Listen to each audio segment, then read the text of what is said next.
Republican Doug Ducey was elected Arizona State Treasurer in 2010 in his first run for political office. His political activity also includes chairing the 2012 campaign opposing Prop 204, which would have permanently raised the state sales tax to provide funding for education and infrastructure improvements. Ducey is the former chief executive officer of Cold Stone Creamery, which he built into a nationwide chain with 1,400 stores before selling it in 2007. He is a native of Toledo, Ohio, and a graduate of Arizona State University. He and his wife, Angela, have 3 sons. And welcome to State Treasurer Doug Ducey. Thanks for having me, Bram. Laddie, thank you for putting this together. Let's start with taxes. You've heard that discussion this morning. You've been a supporter of eliminating, phasing out individual and corporate income taxes. Which taxpayers on the individual side would benefit most from that tax cut? Well, when you reduce sales tax, you reduce taxes for everyone.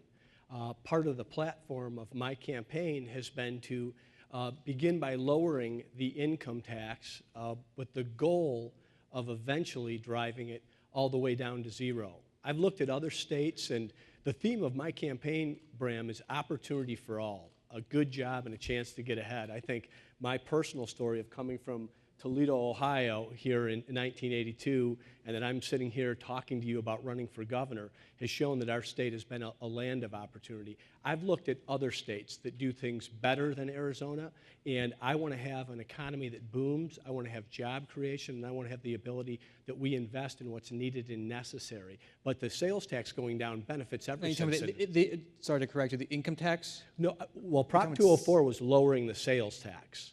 Okay, when we defeated Prop 204, that was lowering the sales tax. I'm talking about your position on individual and corporate income tax. Yes, and I'm saying I'm going to lead off where I left off on Prop 204. I want to get rid of any unnecessary taxes and regulation, begin by lowering the income tax with the goal of eventually driving it down to zero. What's the benefit? Because the Arizona income tax individual is fairly low right now, isn't it? I think we're considered a competitive state. But the vision of the Ducey campaign is an Arizona that leads. Okay, I don't think being competitive is good enough. I want to be a state that leads the country in economic development, job creation, business relocation, and improvement of outcomes in K-12 education.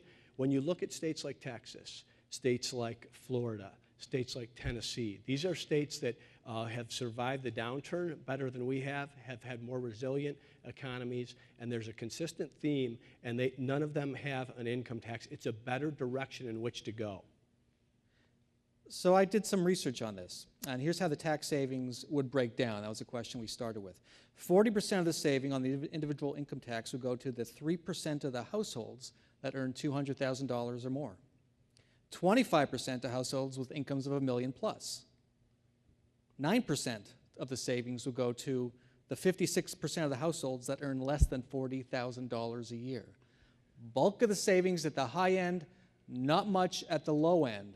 This looks like a tax cut that favors the wealthy, doesn't it? Bram, I want to take people at the low end and help move them up to the high end. I want people to be able to climb the economic ladder. But this is what the research shows, the impact of this tax cut. Let me show you what the research shows, Bram. I was born in Toledo, Ohio. My dad was a cop. I came out here in 1982. I didn't know one person. I am not thinking about the tax code of who favors whom. I'm thinking of the tax code of how do we become the most attractive state in the nation? How do we draw business and industry here? How do we allow business that exists here to grow? If you look at a state like California... Do you question those numbers? Are they? Oh, no, I'm not questioning those numbers at all. What I'm saying is that I want to be the best state in the country in which to do business. I want to be the most attractive state in the nation for businesses that are relocating. We don't have to talk businesses into leaving California. They're leaving by the hundreds. We're already Chicago's favorite suburb. Why don't we draw these companies to Arizona? When they leave California, typically they've been going to Texas. When they leave Illinois, typically they've been going to Illinois. When they leave Chicago, they've been going to Indiana. That's the reforms of Mitch Daniels in Indiana and a lot of what Rick Perry's done in Texas. So I'm not questioning your numbers. I'm talking about how do you build a more attractive state for businesses to relocate. But that is the impact, the potential impact of what you'd like to do. A very large tax break for earners $200,000 or up a smaller one, much smaller, for earners 40,000 and below. I want to lower taxes. Is that fair? Is that fair? I want to lower taxes for everyone and have more opportunities. More. Remember, not too long ago, 2005, 2006, when there were a lot of help wanted signs. That to me is the opportunity that I want to create for Arizona. Is that fair? To create a more attractive state is the right thing to do, and it's leadership. Let's move on. Where would the money come from to fill the $4 billion or so that would be going away? Sure, it's a little bit less than $4 billion, and I've tried to be very precise in my language here. It's lowering the income tax with the goal of eventually driving it as close to zero as possible. So to do that, you're going to need four things. The first thing you're going to need is a term or two as governor. This is the right direction. The second thing you're going to need is a plan as to how to grow this economy. To my knowledge, I'm the only candidate so far that has put a printed plan out there. It's at the website at dougducey.com. The third thing you're going to need is a growing economy. The economy will have to grow for us to be able to reduce the income tax. And the fourth thing you can do is you can actually reduce the size of government. Okay, we've got 27% of the state's workforce. Now, hear me out on this. 27% of the state's workforce that's eligible for retirement over the next 4 years. So we don't need to get rid of anyone. What I'm talking about is disciplined hiring, is putting the resources where they're needed and necessary. We often hear about education and what's needed there. I look at many parts of our state government as your current state treasurer, where technology would be a wonderful solution. The technology is woefully inappropriate or underserves our state government. So I do believe that you can grow the economy, you can shrink the size of government, you can look at things like aircraft, repair shops, print shops, vehicles. There's a lot of things you can do, and a small savings today, and every business person knows this, a small savings today is a large savings 4 years from now or 8 years from now. Let's talk Medicaid expansion. You oppose the Medicaid expansion? You know, the governor and the legislature have done what they've done. I'll start out by saying I'm 100% opposed to Obamacare. I think it's a monumental failure and a rolling disaster.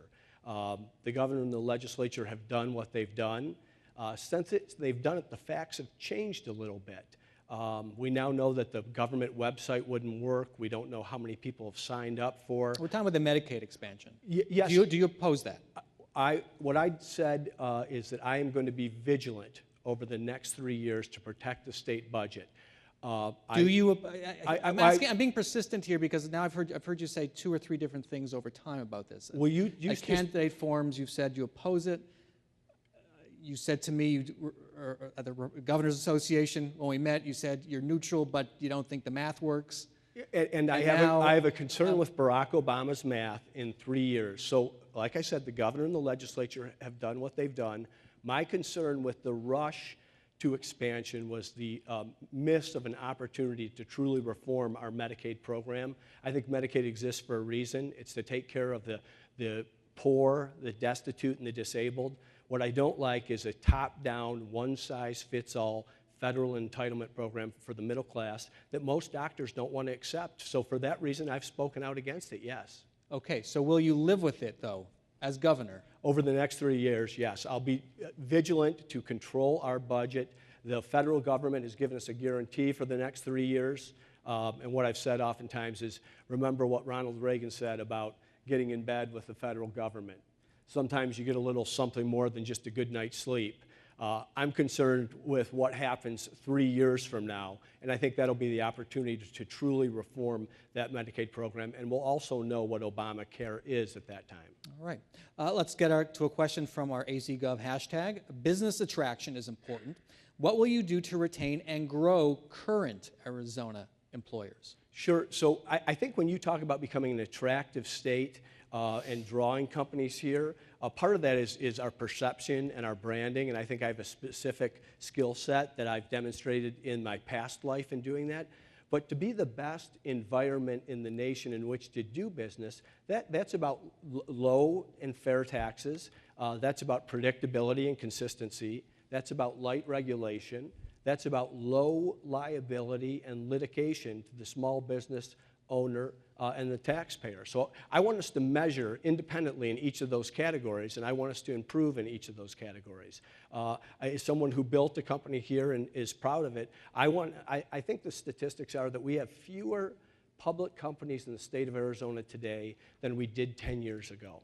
How can that be in a state that has grown so dramatically? So I want to be that state that not only helps create and grow businesses, but keeps it here, and it's through low taxation, light regulation, and low liability.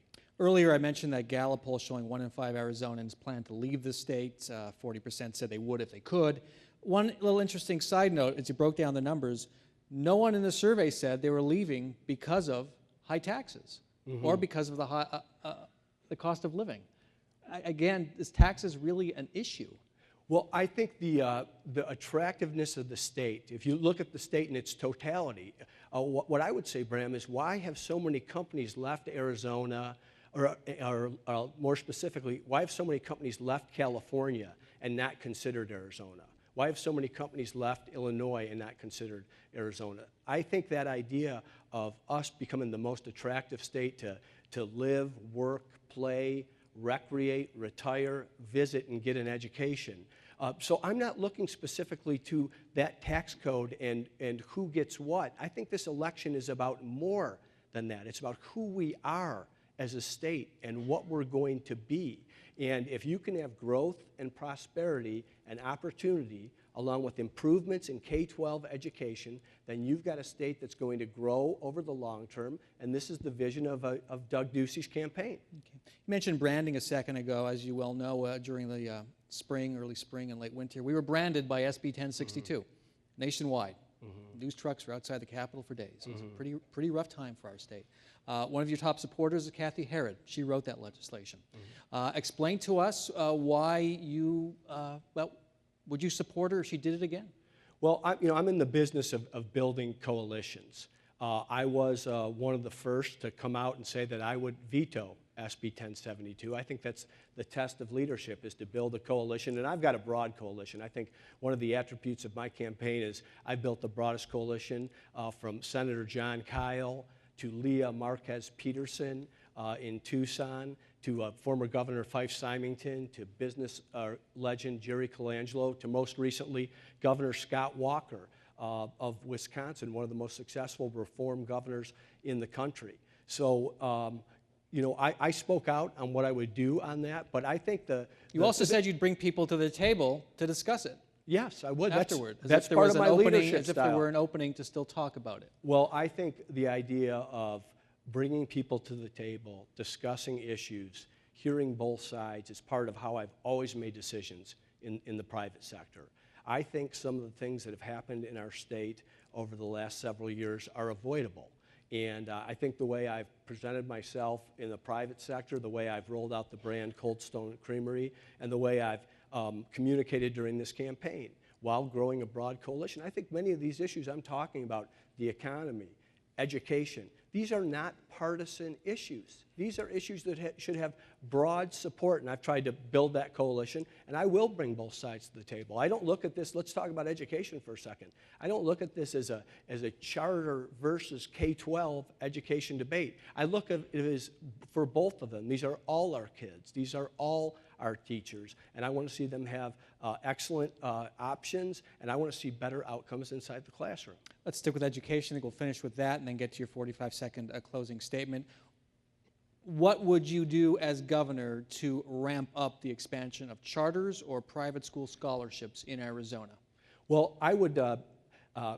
I like the formula of both Dr. Michael Block. We did a telephone town hall with the founder of BASIS, and we also brought in Dr. Chad Gaston, who's the principal of Camelback High School in Phoenix Union.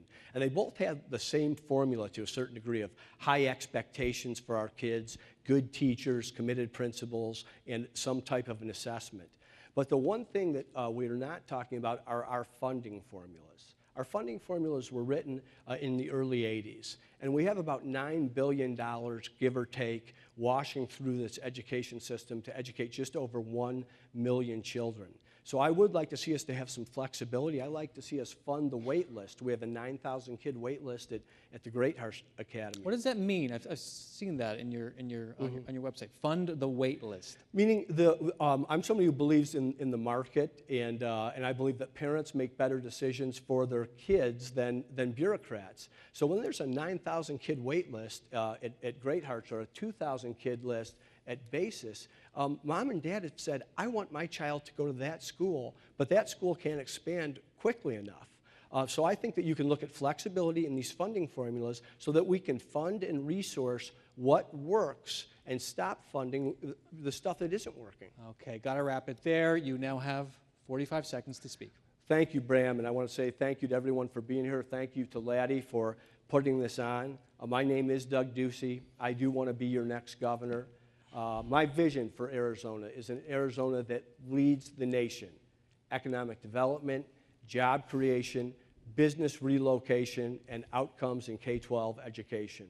Over the course of my private sector career, I've had the opportunity to hire a lot of exceptional people. They can say a lot, they can talk about what they're going to do, but what they did and their references are most important. I've mentioned the broad coalition that I've built of endorsements and people that are supporting my campaign. I want you to look at me and evaluate me from your personal experience at Cold Stone Creamery. That's an American success story, and I'm proud that it started right here in Arizona. We grew it to 1,440 ice cream stores operating in all 50 states. Today it operates in 25 countries around the world. Those kids didn't sing for tips in the store by accident. There was some enthusiasm and leadership and good communication. I want you to also evaluate me by the $12.5 billion I've managed as your state treasurer. The fact that I showed leadership in stopping a $1 billion permanent sales tax increase, and that I've laid out a vision and a direction, and I've put it on paper of an Arizona that we'll be proud of, because I know we're proud to live here. I know many of us came from other places, but I know that the natives that are here have given us an incredible platform and base on which to drive our state into the future, and I'd like to do that. If you want to know more, go to DougDucey.com, Doug Ducey on Facebook, or at Doug Ducey on Twitter. Thanks for having me, Bram. Thanks very much. Appreciate it. Thank you.